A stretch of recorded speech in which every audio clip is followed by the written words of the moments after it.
We got a reference. Okay, ladies and gentlemen, I'm back.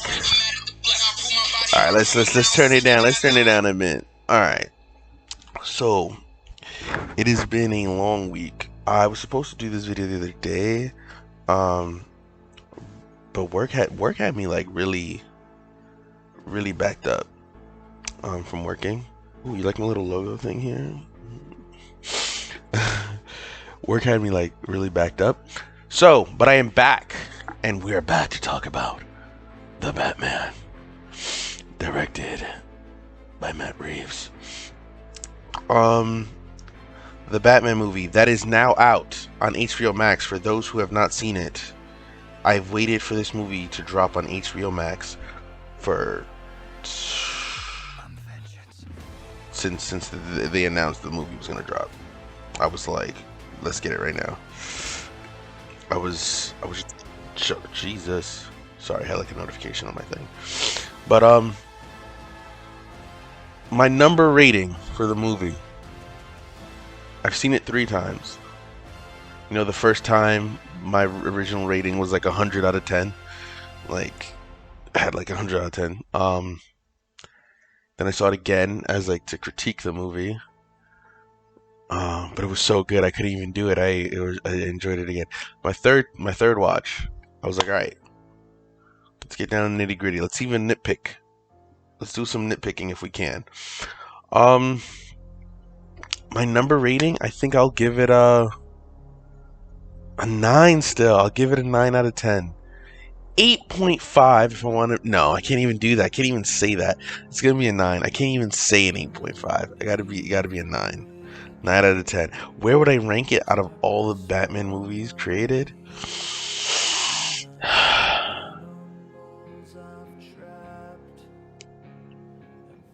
It might be my favorite Batman movie of all time. I might put it up there. It's that and The Dark Knight are so hand in hand close. It's just, their directings are 2 different styles. Cinematographies are 2 different styles. The scores are 2 different styles. Everything, it's the same character. I can't even say the same character. It's like it's like this. It's like, yeah, same characters, but just so different. They're just so different. They're 2 different things. One, like this movie is like almost a reinvention of like what of Nolan. I can't wait to see like if they go like, we're gonna get a second Batman movie, but if they do like a trilogy, that'll be amazing. But it's just, the Dark Knight, the whole Nolan series compared to this is they're 2 different styles, so it's very hard to compare. I love, everyone knows I love the Dark Knight. Like, come on, I got the little logo inside of the original Batman logo. Like, I love the Dark Knight. But like this movie, the Batman, oh my god, a 3-hour movie. You would think, yeah, I'm gonna get bored. No, not once. Even when I saw it 2 more times, I was like, yes, let's go. I'm ready. I'm here for it. We're in the driver's seat now. Yeah, I think my rating, I'm gonna stick with the 9. It's a good rating. It's nothing bad. The movie was was incredible. The intro, because I have a list here breaking it down, because I don't want to like ramble and go over. There's no time limit, but I don't want to just like ramble and repeat myself. So I have things broken down, and one thing I have broken down is the intro of this movie. The intro of the Batman. It's probably the greatest way. It's, first of all, it's the greatest opening to any Batman movie of all time. Greatest. Oh my god, it's the greatest opening to the movie of all time. It's just, it shows who he is. It just shows so much of who he is, and it explains so much. The fear aspect of this Batman. Like, honestly, The Dark Knight, Christian Bale's Batman was amazing, but he didn't come off to the audience as intimidating. I never found him like really. I knew he was intimidating to like the other characters, the thugs and stuff like that, of course. But as like, I never felt like, oh, this is kind of creepy or anything like that. The only other Batman that might have been like that was Batman, Ben Affleck's Batman and Batman vs Superman. He was a little bit more intimidating but he was more because he was a brute.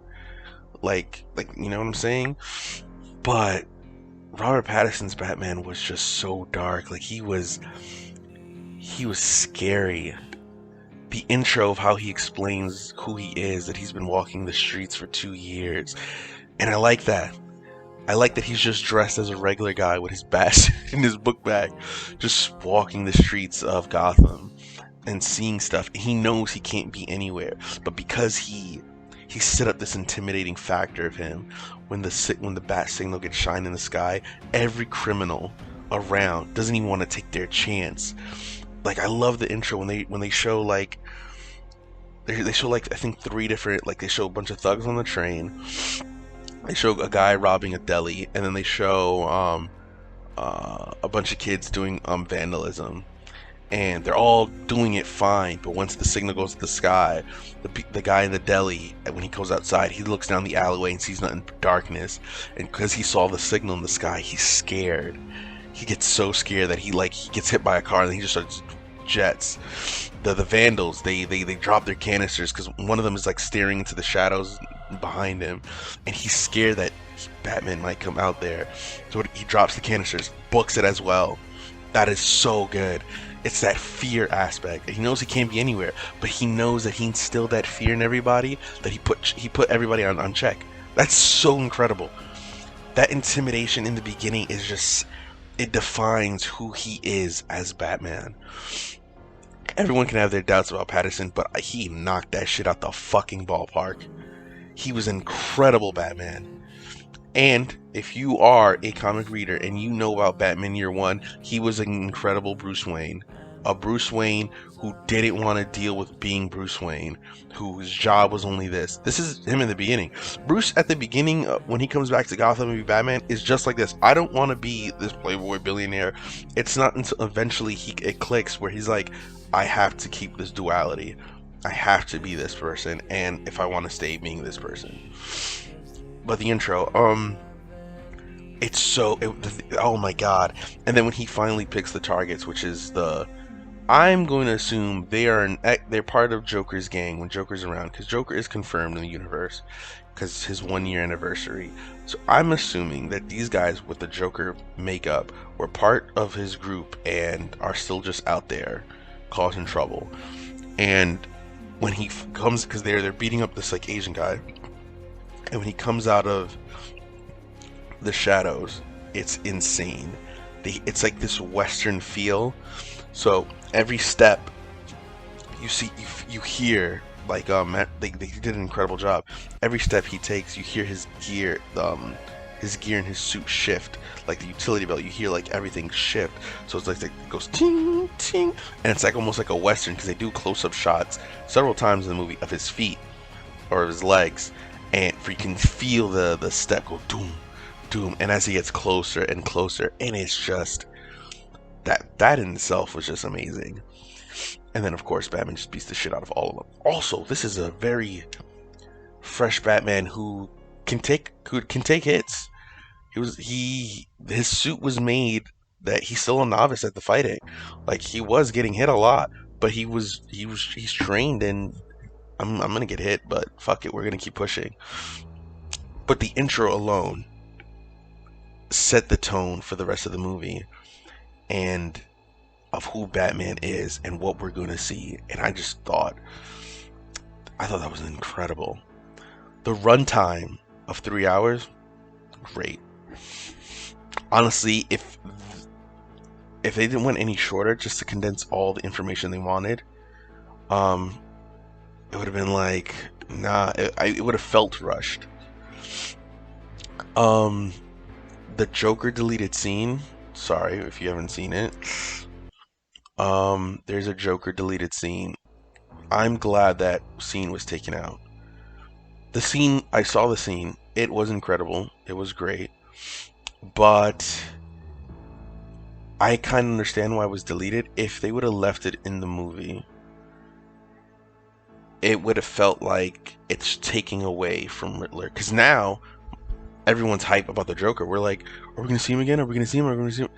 It takes away all of that lore. It takes away all of that from the movie, because Joker's such a huge, amazing villain. That's why they didn't even drop the deleted scenes almost like a week or two after the movie released, which is good because they waited to let's drop a deleted scene, get everybody hype again to go see the movie, which it did.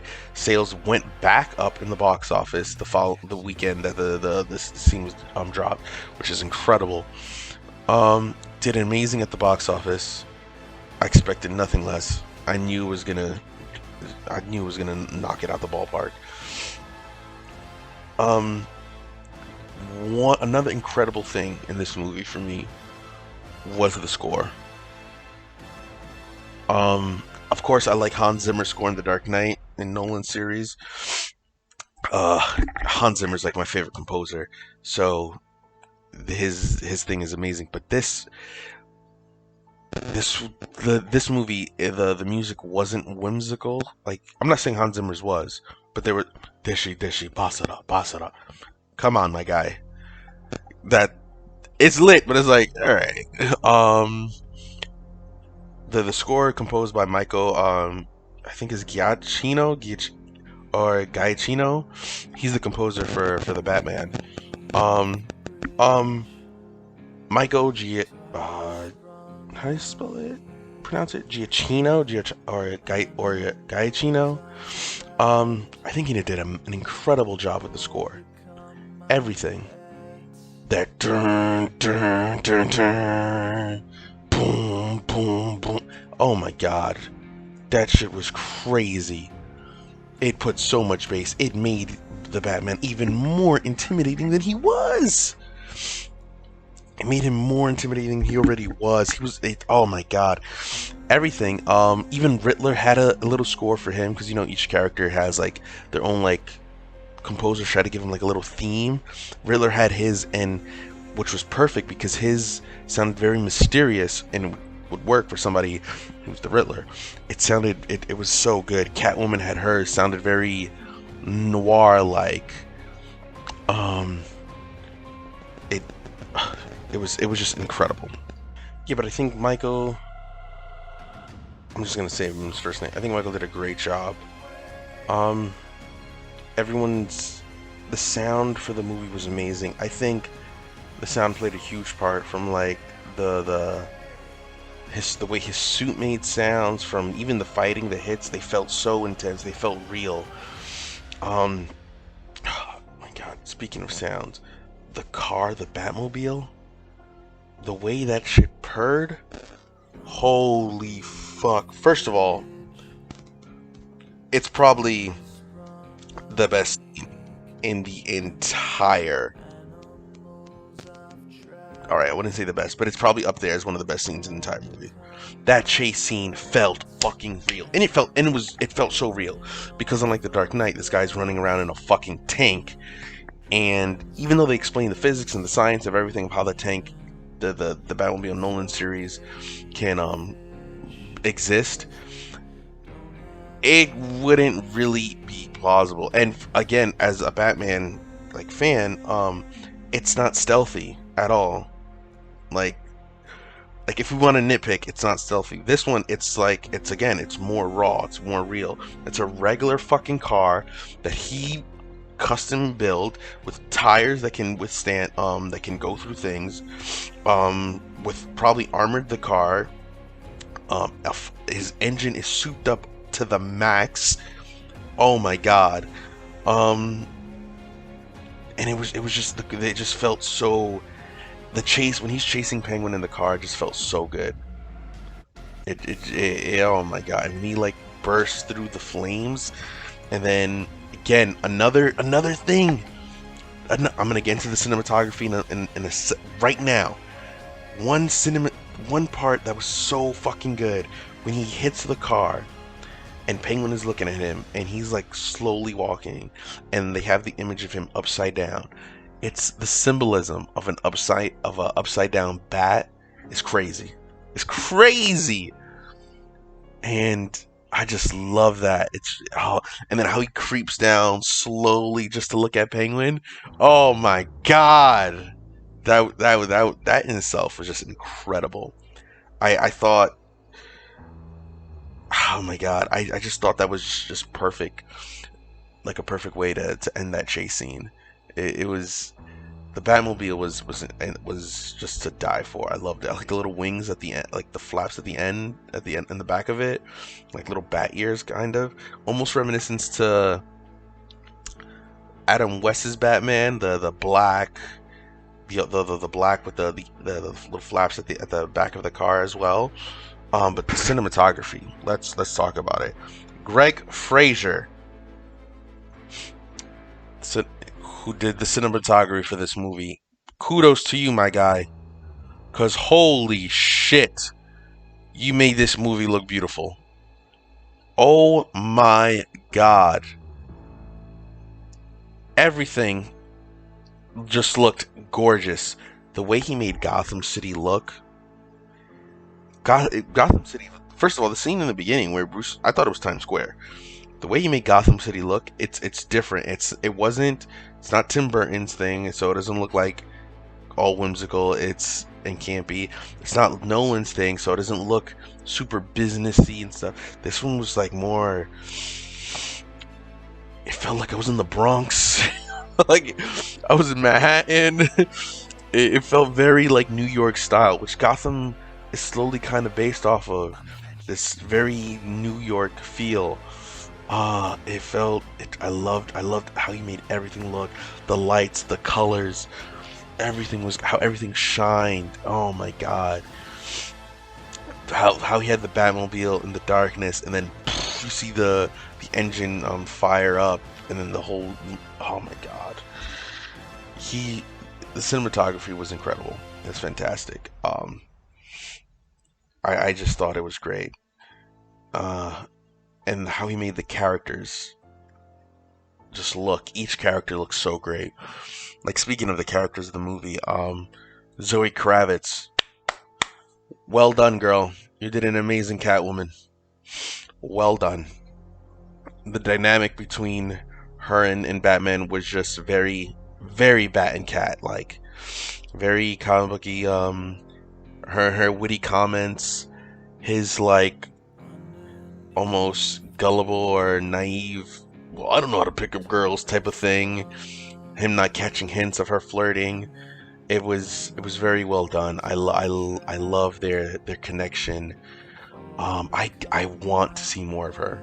I pray this isn't like the end, because spoiler alert, they both like part ways at the end, but mutually, not like on bad terms. She just has to get out the city, which is understandable. And almost fucking died. But he can't leave. I love that. We'll get into that. She was great. Paul Dano as Riddler was fucking scary, bro. He's literally the best Riddler I've ever seen on screen. Best. Jim Carrey was a joke. Even in the animated movies, when we see, no, this is one of the best versions of Riddler I've seen in a long time. Because, oh my god, he had this guy up against the ropes, bro.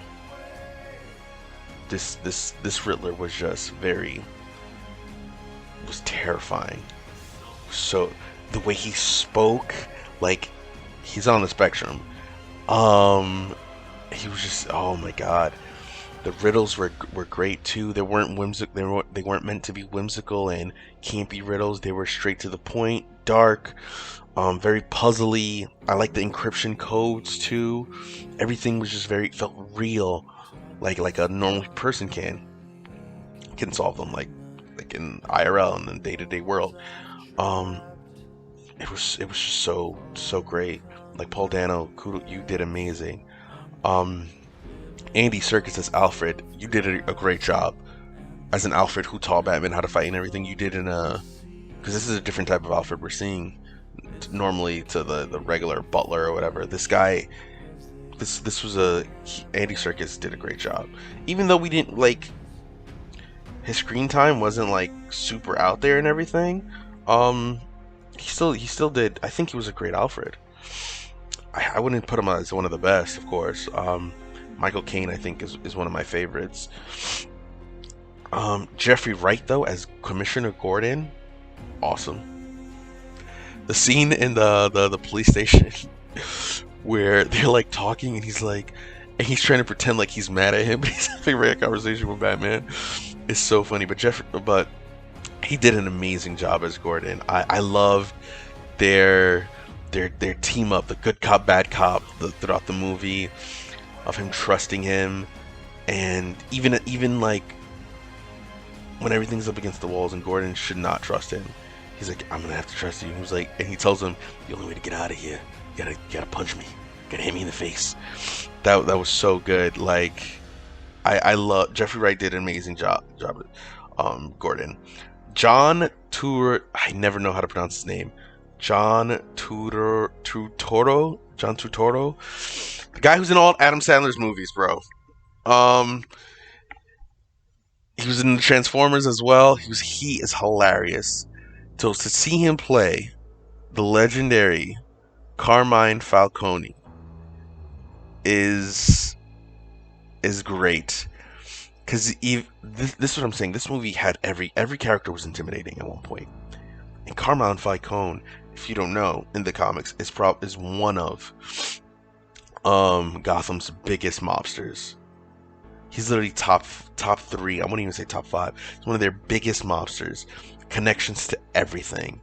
So for a mobster that big, you got to be intimidating. And God, for a guy who's like a comedic actor, which he had comedic aspects, which added to his intimidation. Because as a mob, you see a mobster, he's known for killing people. Trying to be funny, it's kind of scary. The little twist with him in Catwoman, though, love it. This movie had like so many different parts. Like the 3 hours was so great because there were so many different stories that were getting told. You had Catwoman and her story. You had Batman and his story. Then you had Riddler with his story, and the way they all mesh together and blend does not feel like I'm watching different things at once. It all just blended so well because Batman doing his whole detective thing and trying to have Selina help him, but Selina was kind of becoming a wild card, and he had to like tone her down. But then he was like, all right, well, I have no choice but to team up with her and stop Falcone, because she's gonna mess everything up. So let me team up with her, and then we both get back on track with Riddler. It was just so good. It was like a side mission in an Arkham game, but it was a side mission that flowed with the rest of the movie. It was just incredible.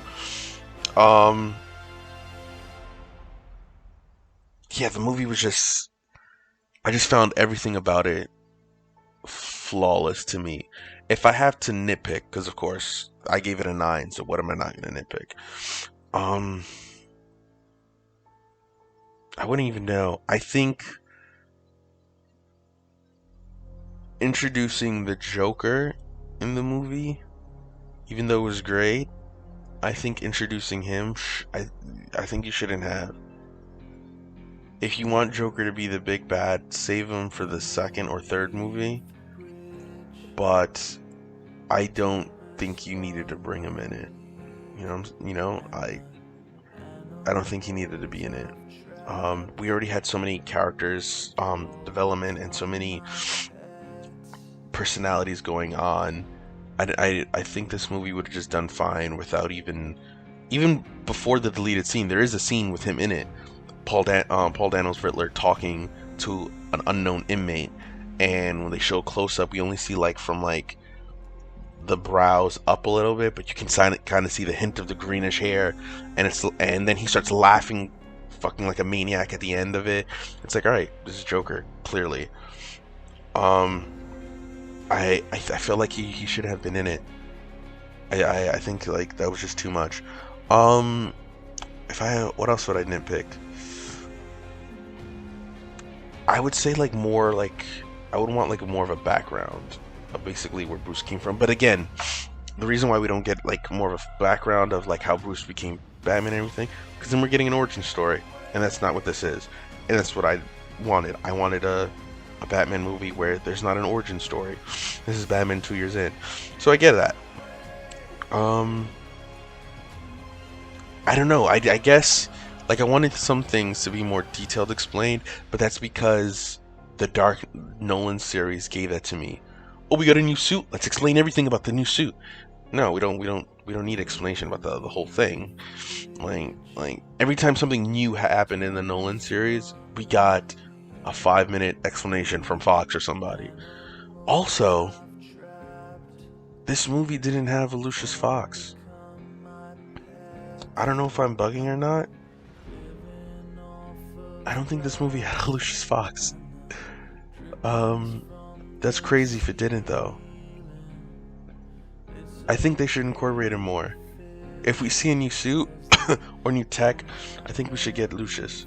Lucius is a crucial part to who Batman is. So yeah, in conclusion, the outro of this movie, the ending. Let's go to the ending real quick of showing who Batman really is.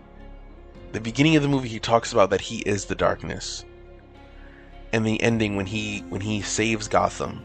Because I don't want to get into huge spoilers if people are because the movie's coming out today on HBO MAX. When he saves Gotham from this huge flood, he has to make a decision. There's people in the water. There's an electric wire. And he knows the only way to stop this is he has to sacrifice himself. He gets on there, he cuts the wire, almost dies. Love it. And then he comes out of the water, turns on a flare, and guides these people through like the water out.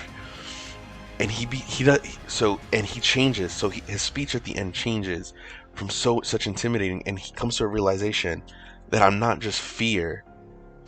I'm so focused on the villains and so focused on the robbers and everything that I was losing sight of what I was doing was Gotham. And he becomes something else for them, which he calls hope. And he realizes I can be both. Which comes to, hopefully we'll see in the next movie, he can be Bruce Wayne and Batman because he can be darkness, but he can also be hope. He can be the light at the same time. He's darkness to the villains always, but he's always hope to the people of Gotham. And that's why, like, when other cities hear Gotham, they're like, this place sucks. Like, other civilians from outside. But the civilians of Gotham are like, yeah, this place sucks, but we got Batman, bro. At the end of the day. Like, the people of Gotham always usually stick up for him. And that's what I loved. I loved that Batman was on the rooftop, was helping citizens get on, like, a gurney, was helping them, like, just like a lady had an injured leg, was carrying her around, helped the little kid, like... He looked like he was like one of the EMT workers. It was great. I loved it. Yeah, that ending is what sealed the deal for me. That ending was perfect. It was everything I needed in a Batman movie, from beginning, middle to end. I can't wait for everyone to see it. If you like more movie reviews, I'll do more. Let me know. I'm gonna tag some people who I think are great entrepreneurs down on my Instagram below. I love this. I love the Batman movie. It's on HBO Max right now. I'm seeing it again today, and I'm probably gonna see it again every day this week. I love you guys. The weekly shit is back, ladies and gentlemen. And on that note, that is the shit of